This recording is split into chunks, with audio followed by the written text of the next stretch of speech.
other organizations to engage and train political parties at branch level on these issues, because now I've noticed that we are led by illiterate leadership, and they need help as a matter of urgency. So I wanted to check Prabhu if it's possible to arrange such capacity building programs for political parties, not for the ANC, but for all of them. Because I just noticed that if we are not going to do that, the leadership or the political parties are going to collapse in Africa. Thank you. If you could make your questions short and brief so you could have, Thank you. My name is Frederick Namabalo from Care International in Rwanda. My first question goes to Fabio, who presents about their work in South Africa. Just to know, how are you approaching the issue of polygamy in South Africa, while you are a member of IRC and you are a MenEngage and gender activist, while you really know that polygamy seems to be accepted and institutionalized in South Africa. So that the strategies being implemented to address and to advocate for policy change and practice change.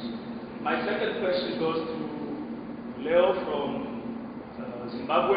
I've been really excited to see what Madara is doing in Zimbabwe, where you know they're working in unique contexts where they have politics tensions. But my question is about this movement of men. We really know in politics tensions, we really sometimes limit social movements, like bringing men together to discuss social issues. So how really strong you are to be able to have meetings with men, with a big group of men, to discuss gender equality and engaging men. The second question is about your experience in working with a unique context. What are really your lessons learned which can be just expand to other countries which are facing the same problem like Zimbabwe? Two Davis from Catch Project. I would really like Mr. Boyto's presentation on the CD to take home. I can use it there. It was very inspiring.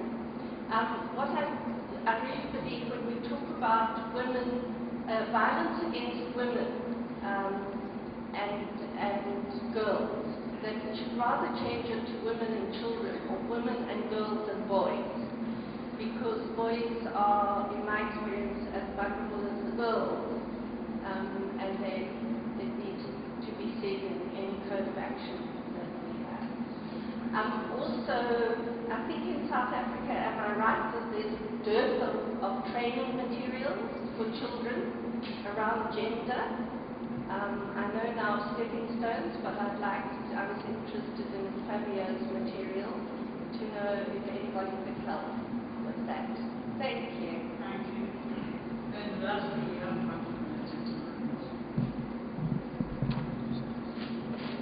Thank you. My question will be directed to Fabio. Quite a very interesting presentation. Looking at socialization processes and being told to eradicate harmful traditional practices and also to change social norms. Now my question would be, I'm working with a lot of young boys, but I'm struggling. How do you shape young boys?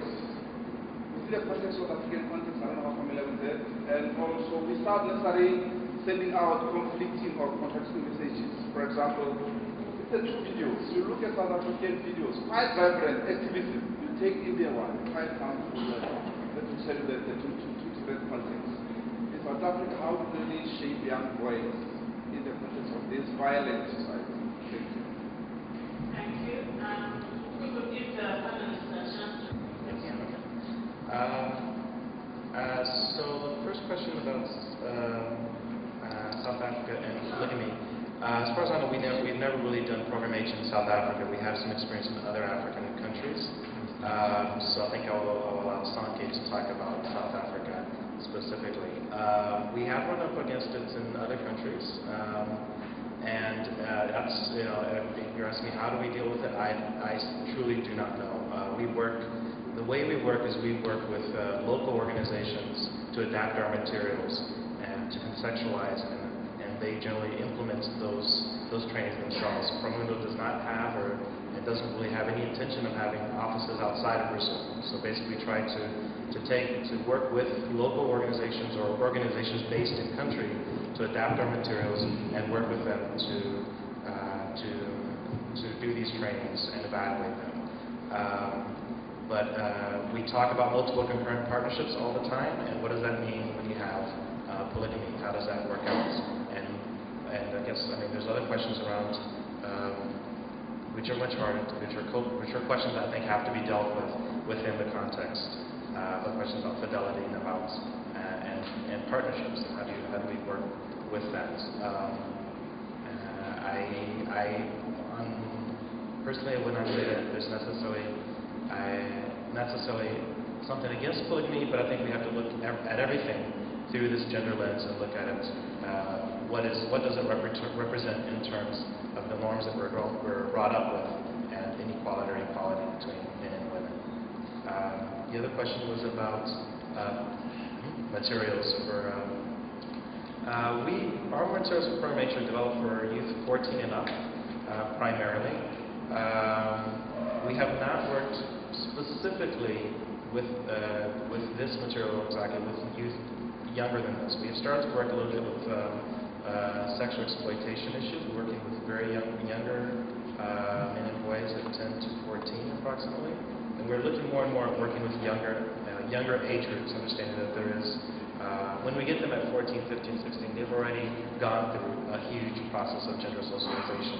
And we say that when we get them at a younger age, it's better because men are still forming a lot of their identity, a lot of their concepts. But even at 14, 15, we've been socialized to a huge extent through our school systems, through our parents, through our peer groups. So our materials are based for 14 and up. Maybe in the future we can look at how to adapt those to younger age groups. Second question? Well, let me speak about the question we're working with political leaders. And maybe give you a bit of a background, however short it may be.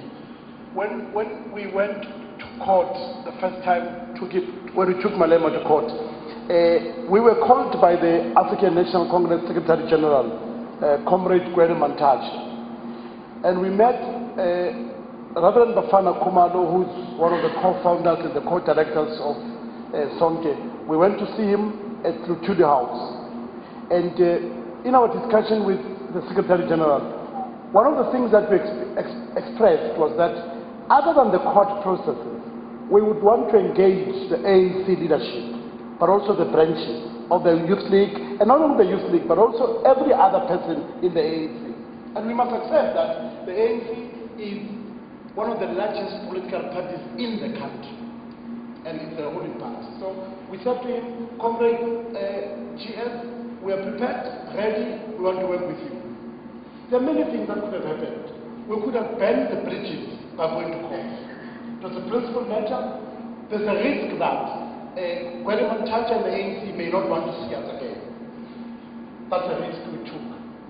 But also there may be opportunity that the ANC could look at this and see an opportunity to work with us.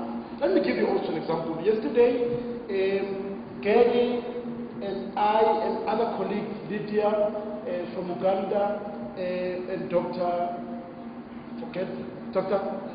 Dalton from Tanzania, we went to SASM after 8 debates.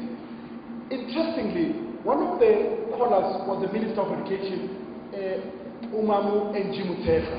She called, and for about 10 minutes, Gary engaged her, or the team engaged her. But one of the things that she said on air to about millions of listeners was the desire for, and she's not only the Minister of Basic Education, she's also the President of the Women's League. Now, she said, and this is a commitment, she said, we would like to work